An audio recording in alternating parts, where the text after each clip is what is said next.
Start کر دیتا ہے، انہوں پڑھتے رہو۔ بسم اللہ الرحمن الرحیم۔ حضور رسالت مآب صلی اللہ علیہ وآلہ وسلم کی شان میں فرماتے ہیں، گراں جو مجھ پہ یہ ہنگامہ زمانہ ہوا، جہاں سے باندھ کے رخت سفر روانہ ہوا۔ پہلے ہم آپ کو ان کے میننگ بتاتے ہیں، معانی بتاتے ہیں۔ حضور خدمت، حضور سے مراد یہاں کے خدمت۔ رسالت مآب حضور اکرم صلی اللہ علیہ وسلم، گراں بھاری یہ ہنگامہ زمانہ، یہ زمانے کی مصیبتیں، اشارہ ہے 1911 کی جنگ بلکان کی طرف۔ اس موقع پر ترکوں کی مدد کے لیے شاہی مسجد لاہور کے جلسہ میں علامہ نے یہ نظم پڑھی تھی۔ رخت سفر کا مطلب ہے سفر کا ساز و سامان۔ اب پورے شعر کا مطلب سمجھیں۔ فرمایا، علامہ اقبال نے اس نظم میں طرابلس کے شہیدوں کو خراج عقیدت پیش کیا ہے۔ یہ شہید جو اٹلی سے اس خطہ ارض کو آزاد کرانے کے مارکے میں کام آئے۔ اقبال کہتے ہیں کہ جب یہ عہد میرے لیے ناقابل برداشت ہو گیا تو رخت سفر باندھ کر عالم بالا کی طرف روانہ ہو گیا۔ دوسرا شعر۔ قیود شام و سحر میں بسر تو کی لیکن نظام کہنہ عالم سے آشنا نہ ہوا۔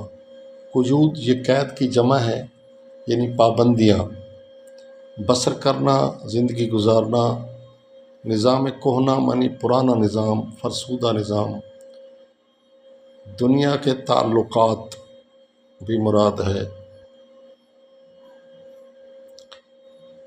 ٹھیک ہے، آشنا کے معنی واقف۔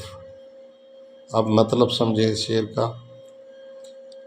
اس لیے کہ یہ دنیا جو صبح و شام کی کیسے عبارت ہے، وہاں زندگی جیسے تیسے بسر تو کی، تاہم یہاں کے فرسودہ نظام سے قطعی مانوس نہیں ہوا۔ یعنی میرا دنیا میں نے وہ شام و سحر، صبح اور شام کی جو قید تھی، یعنی زندگی کا جو دورانیہ تھا وہ صبح و شام پر مشتمل تھا اور میں گزارتا رہا۔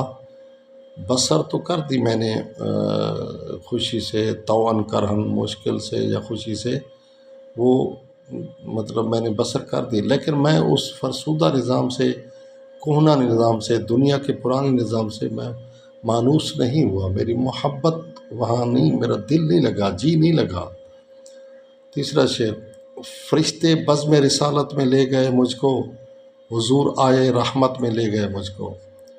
فرشتے یعنی ملک فرشتے، بزم رسالت، رسالت کی بزم، رسالت کی محفل۔